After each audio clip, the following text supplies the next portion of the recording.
changing how Texas funds its public schools, next on the K-12 Engineering Education Podcast. I'm Pius Wong. We engineers are supposed to have been trained to analyze, understand, and solve pretty complex problems.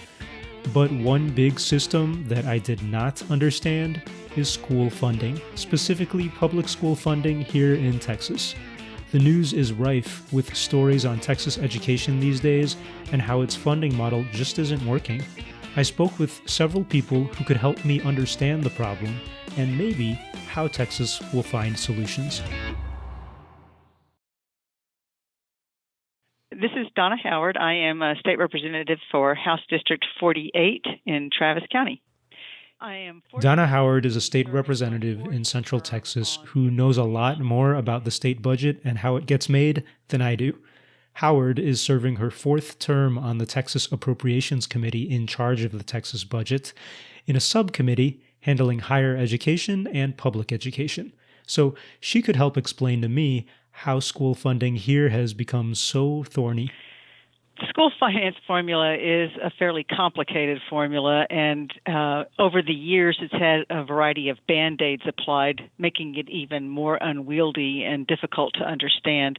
You know, we are a great big state with over 5 million students, with a wide variety of types of school districts, and trying to have a one-size-fits-all with certain adjustments to it has created this very complicated formula. That being said, I've previously served on a school board at the end of the 90s and got very interested in school finance at that time and began to work on kind of a public education campaign, if you will, with some other folks on a nonpartisan basis across the state, looking at chambers of commerce, League of Women Voters, that kind of group, to talk about how we could better understand how our schools were being financed, because I and others felt that that was going to be necessary for any change to occur. So trying to frame it in a way that made it simpler to understand was what we were trying to accomplish. And since I've been at the legislature, I was first elected in 2006 in a special election, which brought me into the legislature midway, where I had to start off in a special session dealing with, of all things, school finance.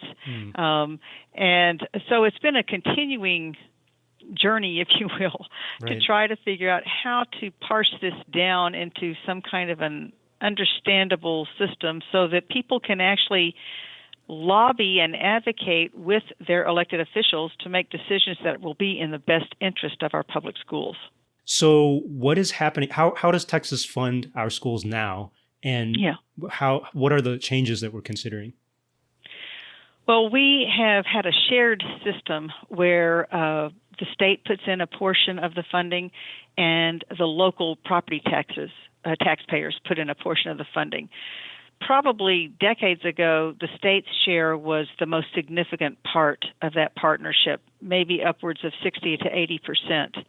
Over time, it became kind of an established idea that it would be an equal partnership, 50-50, although some could still argue differently. But bottom line is, when I came in 2006, the changes that we made at that time were to bring the state's share back up from about, it had eroded to about 35%, to bring it up to closer to 50%.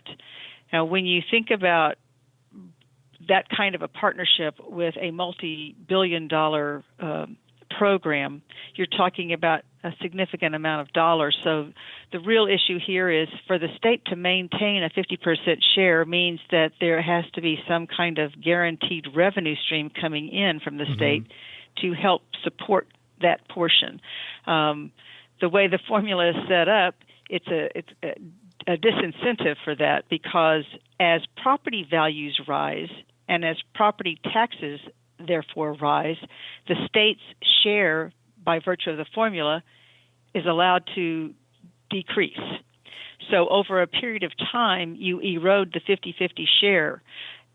So over this past decade, as the property values have gone up in our state based on our growing urban and suburban areas, but also based in the rural areas, especially with fracking and the oil and gas industry, we have seen significant increases in local property values and property taxes. So Right. over the decade, that 50-50 share is eroded again to where it's now back down into the 30s. So why are people proposing to change that today? Like, it sounds like you want to bring it back to that 50-50 share. Yes, I mean, I think there's a lot of talk at our town hall meetings, a lot of talk in the media about Texans' concerns for their ever-increasing property taxes. Mm-hmm. Some people have expressed that this has priced them out of their homes, out of their businesses, as the property values and taxes have gone up. At the same time, they haven't seen any increase coming to their schools, which is the way this formula works as it's set up now. So there's really two challenges here. One is I'm paying too much in property taxes, and two, I'm not seeing any change in my schools because none of that money is staying in my schools. So there has been an outcry from across the state and a lot of different types of communities about how this is unsustainable. You got to go back, of course, to the assumption: do you expect a partnership here in a system that does not have a personal income tax and only relies on sales and property taxes? The state only collects sales taxes, does not collect property taxes, so must find a way to ratchet those down through putting certain controls on what the local districts can do. You see, it starts to get very complicated there, but you have to, I guess, go back to bottom line. Are you expecting the state to maintain half the share here? And if so, where is that revenue going to come from in order to reduce the reliance on property taxes to fund a greater share than most of us expect property taxpayers to have to pay? And so really that's the big challenge right now is you could probably get agreement from just about everybody that, 50-50, that sounds like a good share. But what you can't get agreement on is where is that money going to come from in a way that doesn't overburden any one segment of our society. That exactly was going to be my question. You're touching on where will that money come from? Are we coming to a conclusion? Are our legislators coming up with a plan to kind of decide where that money is going to come from? We're much better at talking about what the problem is than coming up with the solutions in terms of money. But I'll tell you what we did in 2006. Sure. At that point in time, the local school districts had the ability to tax up to $1.50 per $100 valuation for the maintenance and operation of their schools. What the legislature did was reduce that number from $1.50 to $1, a whole third reduction in the property tax rate. The cost of that reduction was $14 billion because we have a 2-year budget, so it would be $7 billion per year. Mm-hmm. But we had to come up with a way to find $14 billion to replace that reduction in what we would have been getting from the property taxes to cut them by a third. What was voted on was 3 things that were included. One was a liar's affidavit, which has to do with used car sales and would bring in a negligible amount, but that was part of it. Raising the cigarette tax by $1. I think it was 47 cents, and it was raised to $1.47 is my recollection. The third major thing was a revision of the business franchise tax that was a plan that was proposed by a Blue Ribbon Committee that Governor Perry had appointed that was headed by John Sharp, who's currently the Chancellor of A&M, but a previous comptroller of the state. So there were multiple businesses that came together and agreed upon this new franchise tax that would lower the rate but broaden the base of who would be charged these taxes. All 3 of those things were put in place, but would only raise about $8 billion, as I recall, of the $14 billion. So it was expected that Texas was going to continue to see a surplus, which would fill in the rest, just general revenue coming in, like from sales taxes. And so that worked a little while until we had a downturn in the economy, and we didn't have enough to fill the whole gap there. So we reduced the amount of school funding by about $5.4 billion in 2011, and we've never caught up with it since then. Wow. As property values started to go up again and continued to decrease the amount the state owed, the state took advantage of that, and rather than at least maintaining the status quo, used a portion of the local property taxes coming in for schools, used a portion of it to pay for other parts of the state's budget. So now I've entered into this conversation another issue. So we've got the fact that property taxes are too high, the fact that no more money is coming into the schools, and now the fact that some of the property taxes that are being paid dutifully by the taxpayer on their tax bill, it says for schools, not all of that money is actually going to schools. So the state is in a real dilemma here as taxpayers and citizens have learned more and more about this and are making demands of us. But the big problem is, so how are we going to pay for it? Does Texas have money to pay for all this? Not right now, no. If we're going to keep income taxes off the table, which people say Texas does not have the DNA for that. Right. But I will tell you that just for the sake of discussion, because I think having anything on the table, we need to talk about whatever is available to talk about. The Constitution requires that if indeed the voters determined they wanted an income tax. Now, I got to say that the legislature is the gatekeeper that would have to vote to let you vote on it. But if the voters voted on it, which they're required to do, and said they wanted an income tax, 2/3 of that would be required to go to reducing property taxes, and 1/3 would go to public education. So, in fact, I think people are not aware of this, that if indeed they wanted to use that as an option, it's built into the Constitution that must reduce your property taxes and the rest of it must go to public education. But, as I said, that there's not a willingness of the legislature to consider that. So what is being looked at is small things, actually. What can be? Some people are talking about raising sales taxes, but we already have one of the highest sales taxes in the nation. Some are talking about looking at our sales tax exemptions to see if there are those that have outlived their purpose and could be eliminated so that more revenue would be coming in that way, certain tax loopholes, if you will. There's, of course, going to be constituencies that will have a lot of debate over what's useful and what's not.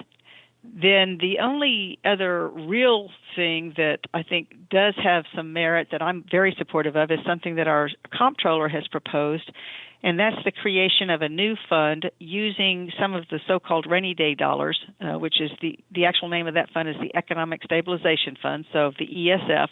Okay.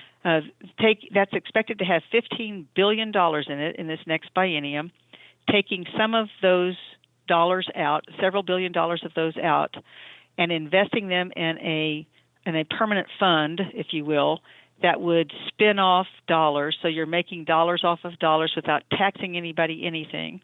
Over time, that would build up, using those funds from what he's calling the Legacy Fund, using Legacy Fund dollars to pay for some of our underfunded liabilities like pensions, which are a huge drain on the budget.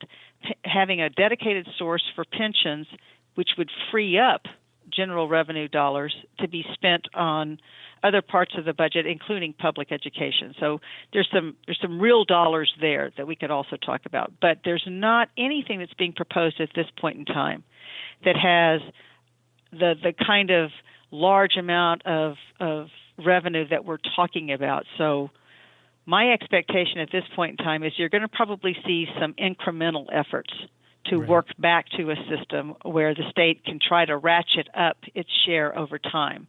The concern of some of us that are supporters and advocates for public education is that the effort by some to reduce property tax load may take precedence over making sure that more dollars are coming into public education, which we know are sorely needed to be. As I said, we haven't we haven't even recovered from the 2011 budget cuts at the same time that our population is growing, that we have more and more needs as the demographics have shifted, and we have a greater number of economically disadvantaged students, a greater number of English language learners.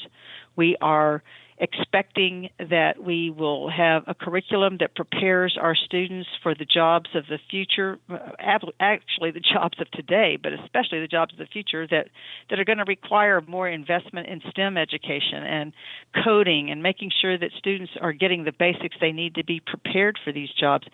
That requires a certain amount of investment as well. So we're expecting more, but not paying any more to get there. So that's our big challenge right now. You've really clarified how complex this is.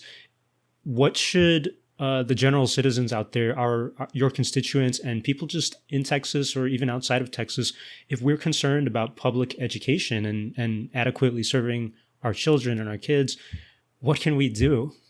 Do we wait, or is there anything? No, I think as time-consuming as it is to understand these issues, the more that you understand it and the more that you make your voice heard to your elected representatives, the more we're going to respond. There are a lot of groups out there that are doing the homework and the legwork on this that you can plug into, public education advocacy groups who have all kinds of available information to try to condense this to some understandable package that you can look at, that you can share with others.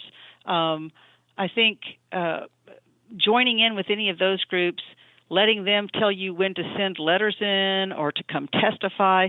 But bottom line is, you need to talk to your elected representatives and make sure that they know what your priorities are here, what you want to see happen, and that though we talk a lot at the legislature about holding our teachers and our students accountable, that you as the public are holding us accountable to take care of what we've been tasked with doing. We are sent here to represent you.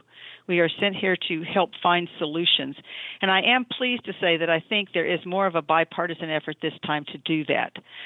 But there are so many challenges, and I have to say, quite frankly, that some of my colleagues who are in areas where they have more of a challenge with their elections because they're being held to some very conservative standards that say the state should be doing no more and should actually be cutting funds. They need to have the support from their community that says, hey, we want you to solve this, and we don't think that just saying no is the answer. We've got to find some solutions. So I absolutely hope you'll be weighing in on this. All right. Well, Representative Donna Howard, thank you so much for speaking, and absolutely. I really appreciate it. Thank y'all so much. Donna Howard's office sent out an infographic on social media some weeks ago summarizing how school funding worked in Texas over recent years. You can find a link to it in the show notes for this episode.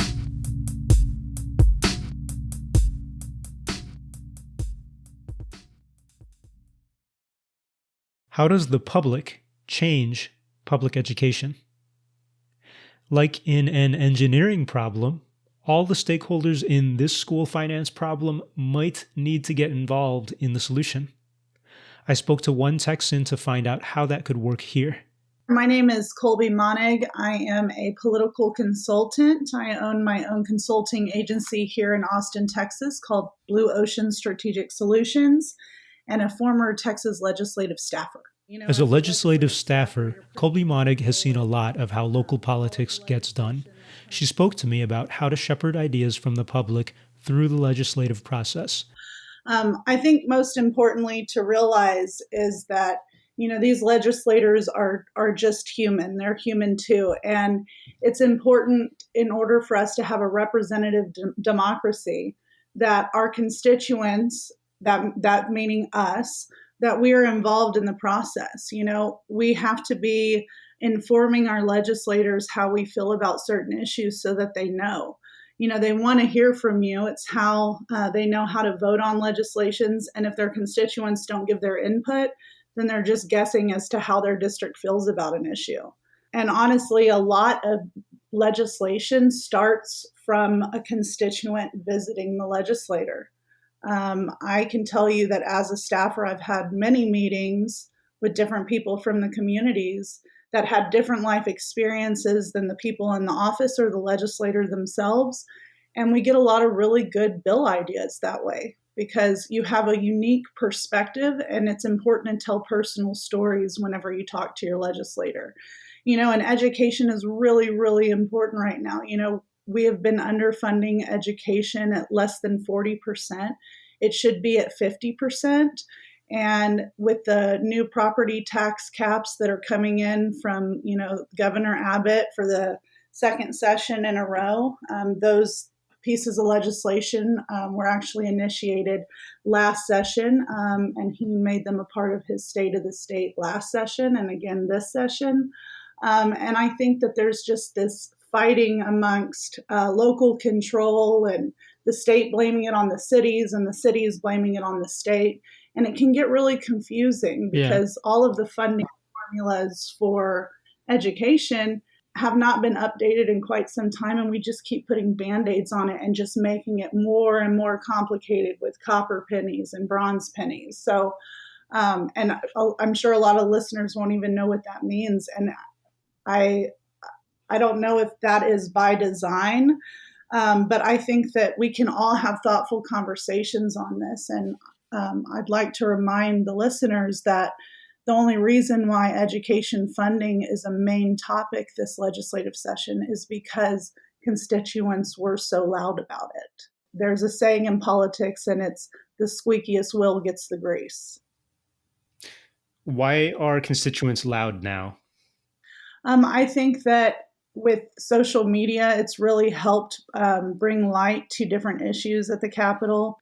And then just all the talks of classroom sizes are really big and our property taxes are going up. And in the economy right now, people are really struggling. And then they're opening up their tax bill at the end of the year and they're going, wow, my property taxes went up a lot and my school is still underfunded. And the system is just broken. And, we really need to shine a light on it right now and really focus and work across the aisle together because this is a bipartisan issue. Republicans and Democrats have kids in school. Republicans and Democrats are struggling with paying their property tax bill. And so I think it's really important that, we all sit down around a table and we get this done for our kiddos. So, Kolby, I was wondering if you could help us understand what people like us specifically can do. Maybe not even necessarily teachers, but just anybody who's interested in the education of people in our community. You mentioned having in-person visits. How does one even do that? Like, do you just call up your representative? Yeah, exactly. All you have to do is first you need to find out who represents you. So if you don't know who your local elected officials are, it's a quick Google search, Who Represents Me Texas, and it's going to bring you to a website. It's the FYI page of the legislature, and that is www.fyi.legis.state.tx.us.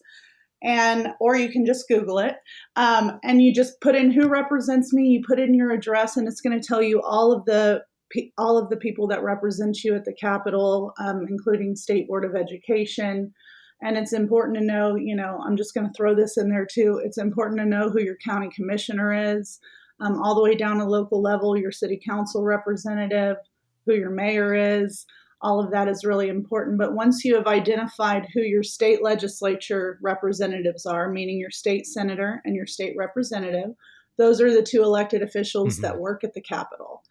Those are the people that are in session right now and are voting on legislation and writing different legislation for passage.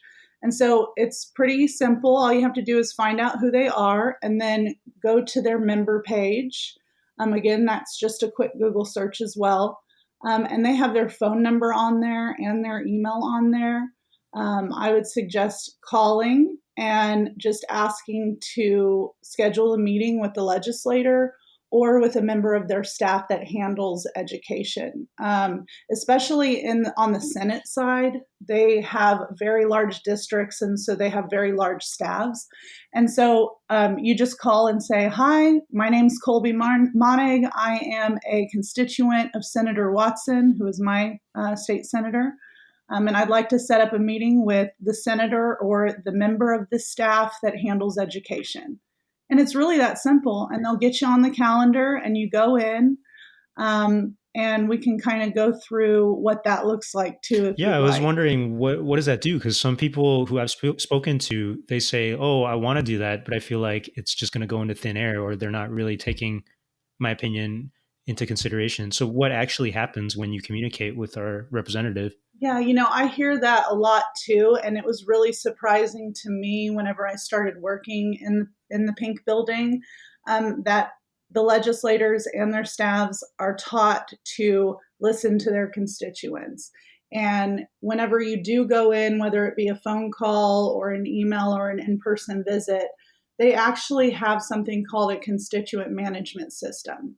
And I've had many, many meetings as a staffer, and you get about 15 minutes with that staffer. And I want to remind everyone that just because you're meeting with the staff and not the senator or representative themselves, don't be upset about that, because they do communicate back to the member the kinds of meetings that they've had, as well as inputting it into a management system. So once you express your voice to the member, you are on file. And then the next time you call, they're going to pull your file up, and they can kind of see a history of how many times you've called, what you've called about, what's important to you. And they actually log that digitally, and it says how many constituents have called in favor of a piece of legislation or against a piece of legislation. And before they vote, they actually look at that. They say, you know what, I've had 45 members of my community reach out to me and ask me to vote yes on this bill. And no one has asked me to vote no. And I don't know a lot about this topic. So guess what? I'm going to vote yes, because that actually does sway the way that they vote, because at the end of the day, they want to get reelected. And it is a representative democracy, and they are going to listen to their constituency. Yeah, I've heard that the metrics are pretty important. Does it ever happen where a representative kind of goes against those metrics? Yeah, I will say that. I would say that on really fringe issues, when you know that you have a certain representative and they feel strongly on a fringe issue, and a fringe issue, for example, would be gun safety, abortion, things like that. But what's really cool about education is it really is a bipartisan issue. And so this is not necessarily a fringe issue, Right. except for to maybe a few members who support school vouchers and things of that nature. But education, I can tell you the way that the legislature looks right now is not a fringe issue. And they are really trying to hear from their constituency and talk to teachers. Like, teachers' voices are so important at the Capitol. So who you are when you come in might make a little bit of a difference. Oh, absolutely. If you are actually in the classroom and experiencing these large class sizes and having to go into your own purse or into your own billfold and, pay for markers and binders for your class, you really do have a unique perspective. These legislators are putting on suits and voting on legislation every day, but they're certainly not in the classroom. We do have some former educators, luckily, which I think is very important. And I think it's very important for teachers to run for office, because we do need more voices down there like that. And so until that happens, I think, teachers definitely have a major, major impact on, the legislation that gets passed pertaining to education. You see, whenever we have teacher retirement day, the halls are flooded with teachers, and legislators love that day. They love to hear from teachers. So I really do think it's really, really important. And if going into the office intimidates you, it's a big, scary building, and Hmm. downtown Congress and there's security and it all looks the same and it's super easy to get lost. Um, you know, you can also just call them. And the more you call, the larger your file gets and the bigger voice that you have.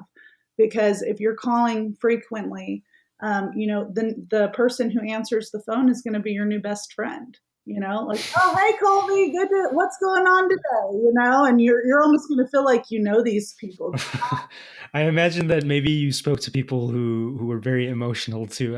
Isn't that a challenging relationship to be talking to constituents who are really passionate about issues? Oh, absolutely. And the poor interns when they answer the phone and they're like, "Oh, I need help with this one." They're really emotional and um, it's a very emotional thing. Politics affects you in every single way possible, whether you're involved or not. So I just implore you, please get involved. Your voice is important.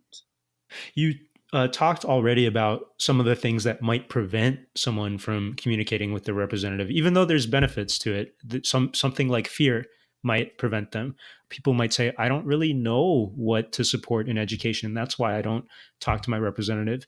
Or they might say, "I don't have the time to go call or to go talk to my representative downtown." So this lack of knowledge or this lack of time or this fear, all these things could stop people from communicating. How do we get over that?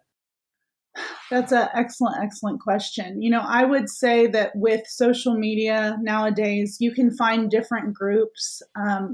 There's different PTA groups, there's different groups that are politically active. And they hire people to focus on the legislative session and to really bring it down into layman's terms and put it on the one pagers. The Texas Tribune is an excellent publication. It's nonpartisan, and they really tackle these really big issues. And you can read a quick 2-minute read and understand it a little bit better. You don't have to go for an in-person visit. You can give them a quick call. You can shoot them a quick email. All of that does go into the system. So it doesn't really matter how you're reaching out. It's just that you are reaching out because, in order for us to have a representative democracy and for our legislators to actually represent the communities that they are elected to represent, we need to tell them how we feel about things. Yeah. I'm going to go out on a limb here and say if you don't communicate and if you're not involved, then you don't have a right to complain. One final thing is that it's pretty clear that this whole issue of education funding in Texas and outside of Texas is kind of complicated. It's probably rare, I would think, that any individual person, teacher or not, knows exactly how to find a solution that works for everybody. So, is there anything that citizens can do to help legislators or help you or any politician in this with this power? Anything we can do to help them come up with that solution? I think it just goes back to being involved in the whole process and talking to your legislators. I said earlier that a lot of bills that we got actually came from ideas with people in the community. They came and said, we've got this issue. I'm not quite sure how to fix it, but it's a problem. And then you leave it to the experts and the staffers and the legislator to say, okay, well, you know what? This is the problem, and this piece of legislation will fix this problem. That was political consultant Kolby Monnig, and you can find her online with the handle @BlueOceanTX or at the website blueoceantx.com.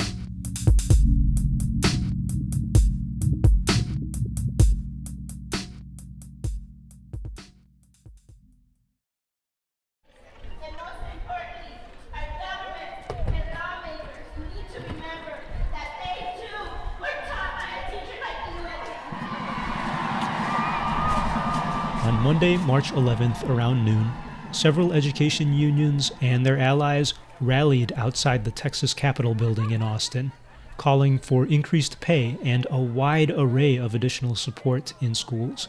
There were chants, speeches, and some common opinions on and off the record. There's not one school employee anywhere across not important. That was Sybil D. Hunter speaking on the podium. Hunter has been a food service worker at Houston Independent School District for 14 years, and she is also a local union representative for school support personnel. When they announced that they were giving a raise to the teachers, that's fantastic. But they specifically let it be known that that's the only people. No clerks.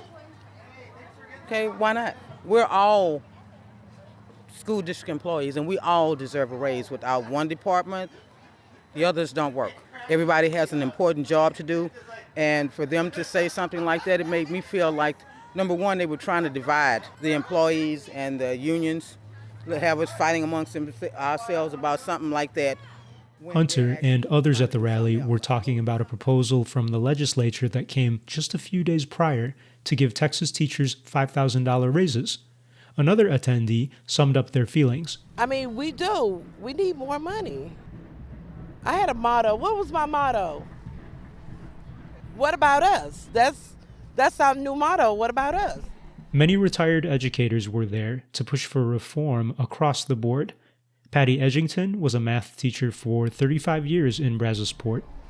Texas is kind of at the bottom in taking care of their teachers, and it's time we get to the top.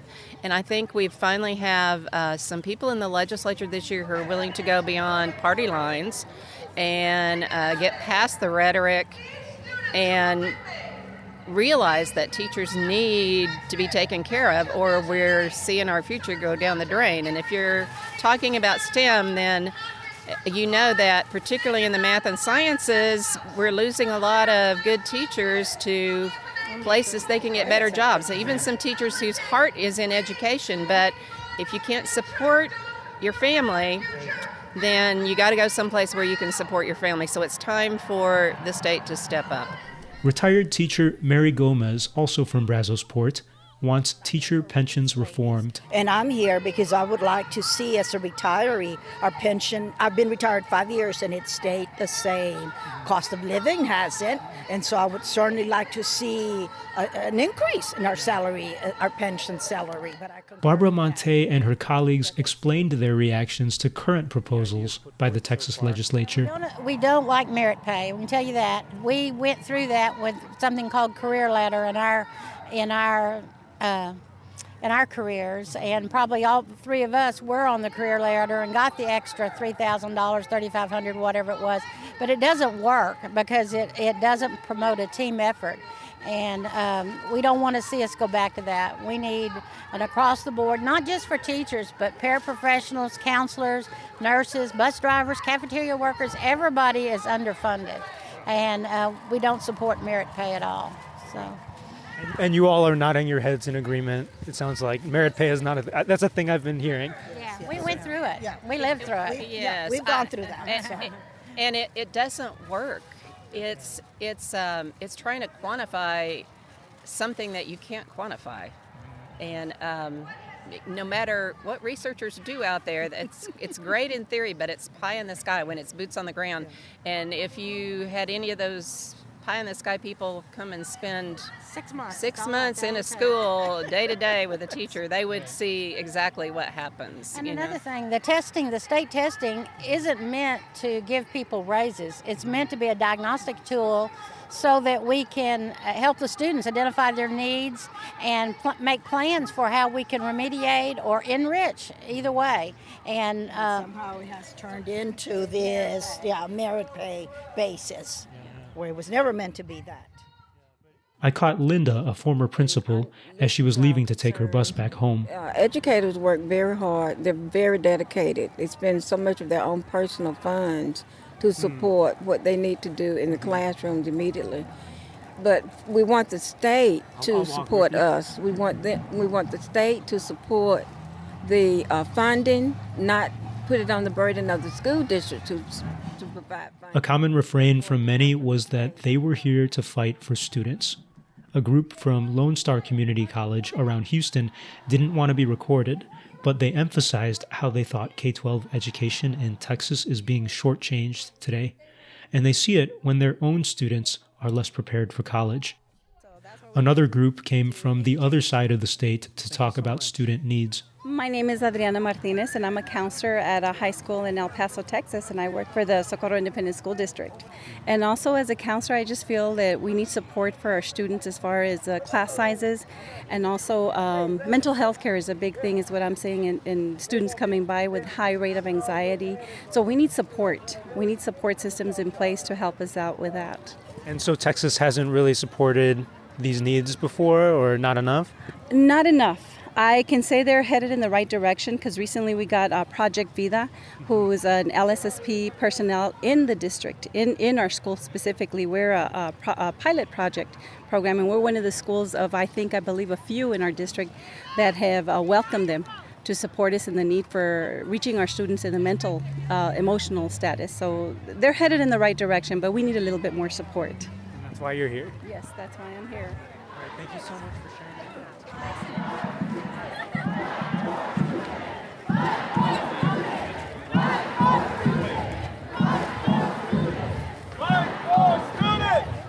There was much to discuss. Right after this lunchtime rally, many of the union members and supporters streamed inside the Capitol building, slowly going through security to meet with their government representatives.